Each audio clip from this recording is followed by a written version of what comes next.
Hey guys, my name is Byron Wade. I am a football and track coach at Baker High School. Today, we're gonna do some drills that can be done at home. Let's get started. First thing we're going to do today is stance and start. In football, there are two different starting positions. You have your three-point stance, whereas I squat and I'm basically stationary with dropping my butt low enough that I can be in a comfortable position. I'm gonna lean forward on one of my hands. All my weight will be on this one hand, ready to explode at the point where I'm ready to start. This is called the three-point stance. My four-point stance would be the same, but all my weight would be on both of my hands. This is for bigger guys that would be considered linemen. All my weight would be on both of my hands. This is the four-point stance. For my three-point stance, I would have to be prompted by a whistle or some type of signal that would let me know that I need to fire off. Down, sit, hut. My four-point stance is the same, but again, all my weight, I'm leaning forward and being held up by my two hands. My head is up, looking in the direction that I want to run. Down, sit, hut. The next thing we would like to do is called lunges. You can do lunges standing in one place, or you can be mobile, just depending on how much space you have. So what I'm gonna do, I'm gonna place my hands on my hips.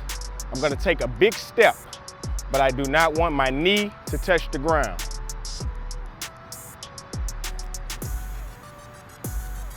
Standing in place, left foot, then right foot. Big step, knee does not touch the ground. Come back.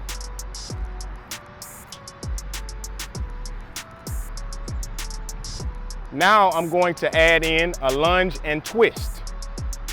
Take my big step, knee doesn't touch the ground, twist. Big step.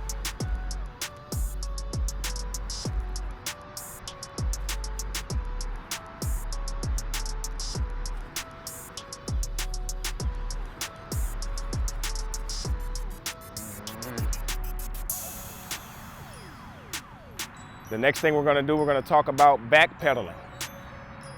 You have to have the correct posture when backpedaling. Most people think you're just running backwards, which is not the case. What you're gonna do, you're gonna lean forward, staggering your feet on the balls of your feet. You want your upper body to lean forward and get in a comfortable squatting position. Running requires that you also pump your hands and your arms in sequence with your lower body. So as I'm backpedaling, I'm not on my heels, I'm on my toes. I'm gonna push off my toes and use my hands and arms pumping to control my body. So I'm gonna start off slow. As I backpedal, in sequence, I'm using my toes, I'm on my toes, pushing off the balls of my feet.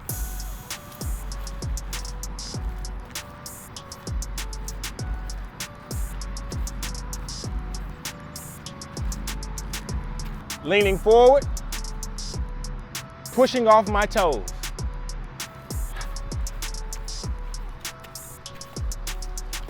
I have to stay low, I cannot stand straight up.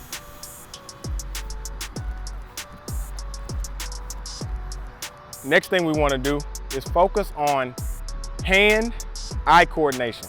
So I want my hands to be in sync with my eyes, meaning I want my hands to be my eyes when I'm trying to catch the ball. I want to train my muscle memory to be able to do so. A good drill to do and a ball to use is a tennis ball. It doesn't matter for which sport. Dealing with football, this will help you to be able to react, and your hands can be trained to go wherever the ball goes. Okay, what I'm gonna do I'm gonna make sure that my eyes are always on the ball. Wherever the ball goes, my eyes are on it the whole time, okay? So, I wanna get on the balls of my feet shoulder width apart, ready to react wherever the ball goes.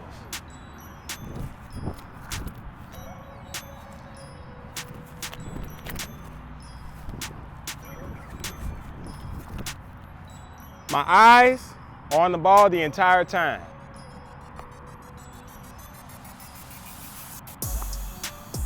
I want to make sure that I secure the ball with both of my hands and I squeeze. So I have eyes on the ball, both hands, and I am squeezing each time that I catch the ball to make sure that I secure it. Doesn't matter where it goes. My eyes is traveling with that ball. If I have to take a step, so I can go from stationary being in one spot to now I'm gonna shuffle and have the ball thrown from my left to my right.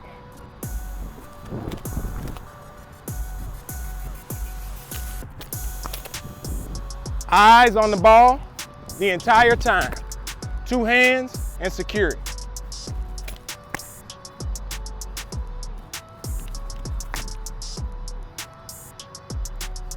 You have to have a partner to throw you the ball, so whoever is tossing you the tennis ball, it is good for starters to be at least 10 to 12 feet apart to give you enough space to be able to catch the ball in a realistic setting of the velocity of how fast the ball may travel to you. So 10 to 12 feet with your partner. It's going to be a realistic speed, as in a game or in a real life setting. If you're too close, the ball will not travel fast enough. Eyes on the ball the entire time. Every time I go to catch, I use two hands and I squeeze. I don't just let the ball fall in my hands. My eyes are on the ball, squeeze.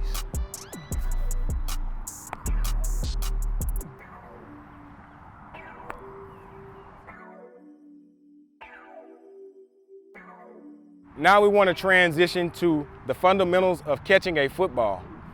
You cannot determine how the ball will be thrown to you, and you want to be able to react and be prepared for how the ball may come to you. So when you're just regularly catching the ball, you're using the exact same technique as the tennis ball. Eyes on the ball, I'm going to secure the ball with two hands and squeeze it. Wherever the ball travels, my eyes are on the ball, two hands, secure it, squeeze. I don't want to just not look at the ball and expect I can't trust my hands. I have to secure the ball. I have to secure it by squeezing. Lots of people love to catch with their bodies. Catching with your body is not fundamentally sound. This is not fundamentally sound. I want to use my hands, make sure they're extended from my body, and squeeze. I want to secure the ball by squeezing with two hands. Now, next thing, if the ball goes above my shoulders or above my head, well, now I have to make an adjustment. My adjustment would be that I'm going to raise my hands above my shoulders, above my head, to catch wherever the ball travels. I'm still doing the same concept. Two hands, secure the ball.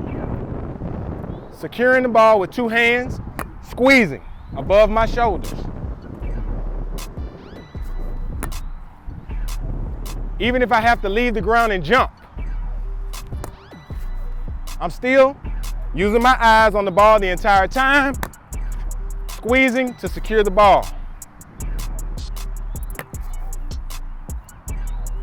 Now, if the ball travels below my waist, now I have to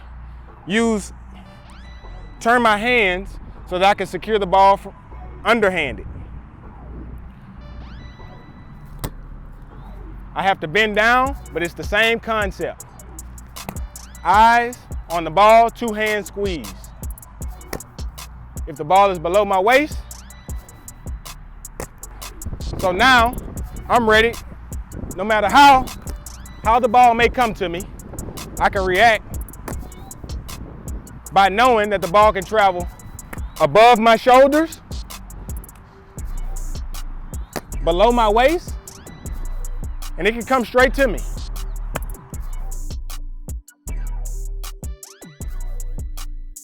The first drill we're going to do today is called the L drill.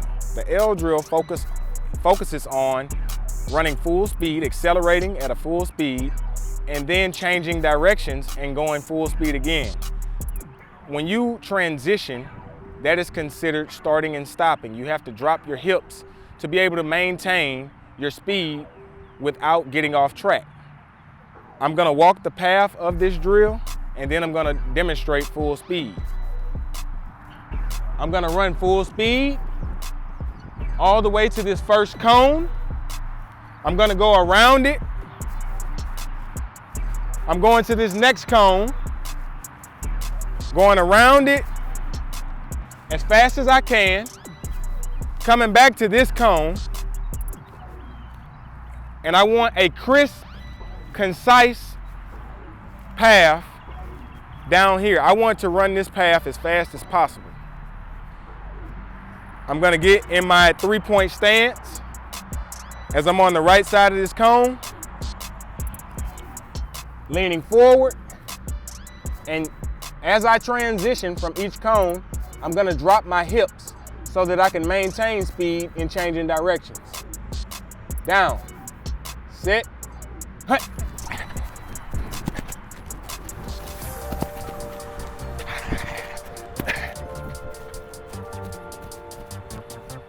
The next drill is the shuttle drill, where you have 3 cones that are about 8 to 10 feet apart. And this is another drill dealing with accelerating and being able to change directions as fast as you possibly can. I'm going to start at this middle cone, getting in a comfortable stance, squatting. I am changing directions as fast as I possibly can. The goal of this drill is to run as fast as you can. I'm going to start in the middle cone. I'm going to this cone to the right. I'm going to touch the ground. As I touch the ground, I'm going to transfer my weight full speed to the furthest cone. Once I get to the furthest cone, I'll touch the ground. Now, I'm running as fast as I can to finish the drill back at this middle cone. This is called the shuttle drill. Down, sit, hut.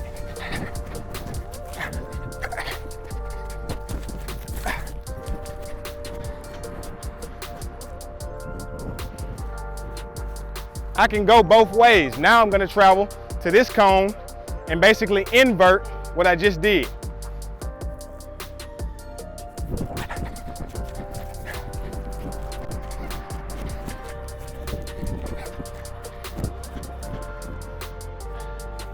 Our next drill is our 4-cone drill, where you're basically going to do a different running exercise to each cone. First cone, I'm going to sprint. On my second cone, I'm going to do karaoke. On my third cone, I'm going to do a back pedal. And my last cone to the finish line, completing the box drill, I'll be bear crawling. I'm going to start in my 3-point stance, leaning forward, down, sit, hut.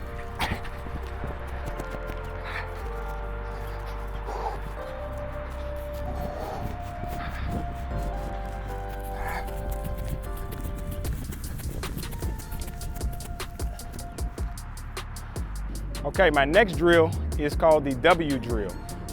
And the W drill focuses on backpedaling at a smooth pace and being able to recover and run full speed to the front, adjust, backpedal again, and I'm gonna finish sprinting. So basically, I'm backpedaling, I'm leaning forward, I'm pushing off my toes, all the way to this cone.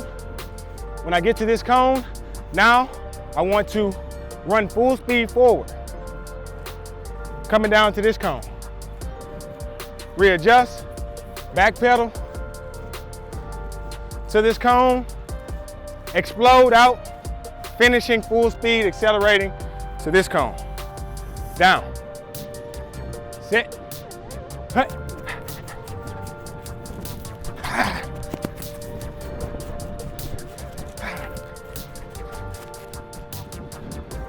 The next thing we want to do is called the swim move. A swim move is a technique for a defensive player to avoid being blocked. What you're going to do, you're going to establish your hand on the shoulder of your opponent. I'm going to use this dummy and show you the swim move. I'm going to use this hand, slap the shoulder, and swim across. I'll do it again with my left hand. I want to slap the shoulder and swim across. I'm establishing my hand by slapping the shoulder and I'm swimming across. When I am slapping the shoulder of my opponent, it has to be aggressive and forceful. So as I take my hand, an open hand slap.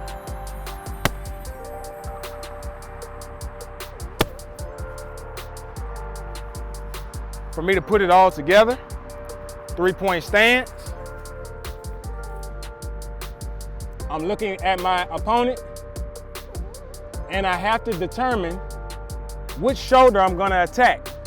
Right now I'm gonna attack the right shoulder of my opponent and go full speed. Down, sit, hut. Now I'm going to attack the left shoulder of my opponent. Down, sit, hut.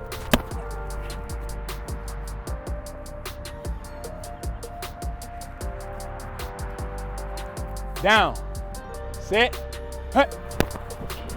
The next thing I would like to do is talk about a proper form tackle.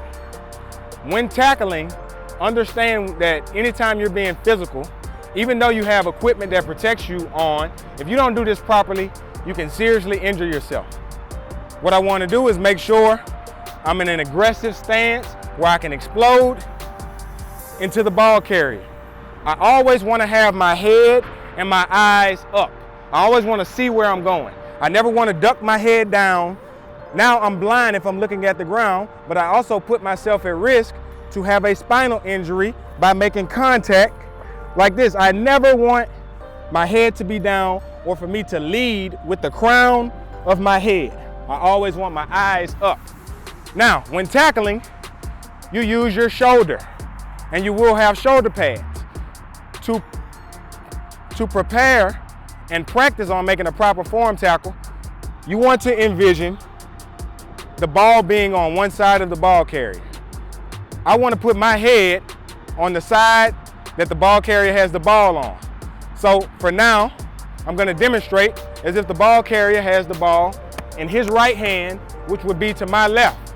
I'm going to lead with my right shoulder and I'm going to wrap him up. So as we walk through that, I'm in a comfortable stance. My head is up. The ball is on the right side of the defender.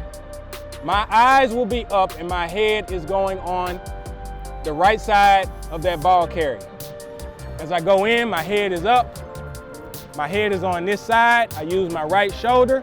I explode and I wrap him up. Wrapping him up is basically hugging him, squeezing him tight to take him to the ground.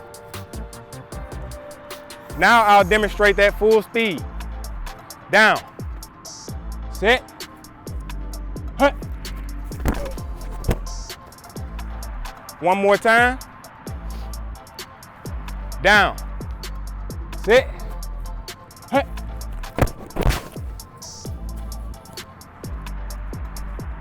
Now, I will envision that the ball carrier has the ball on his left side. So now my head will go to the left side of the ball carrier. Down, sit, hut. Head and eyes up. I approach with my left shoulder. I need to see my target and who I'm trying to hit at all times. Squeeze. Take to the ground with my head on the ball side. Down. Sit. Hut. One more time. Down. Sit. Hut. All right, the last thing we're going to deal with is carrying the ball. I cannot carry the ball like a loaf of bread. All right, so if I have it in one arm, I want to use what we call an eagle claw. The nose of the football, I want to grip it with an eagle claw, and I want to hold it high and tight, meaning as I'm running with it, I'm squeezing it on my body.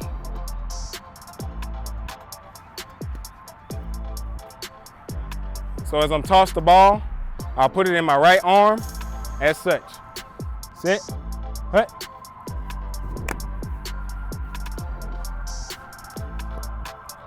This way, a defender cannot knock the ball out. If I have the ball like this, I'm at risk for a fumble or the ball to be knocked out my hand.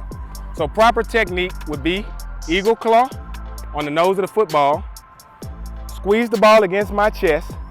As I'm running, I have the ball high and tight. This way, the ball cannot be stripped or knocked out of my grasp. Okay guys, that is it for today. These are all drills that you can do at home. As you can see, I have cones. If you don't have cones, you can use anything that will be serve as a marker. I would like for everybody to stay safe and take your time. Depending on what you can do, you can expand and build on that, or you can just stay with the basic fundamentals. Thank you for your time today. Please stay safe.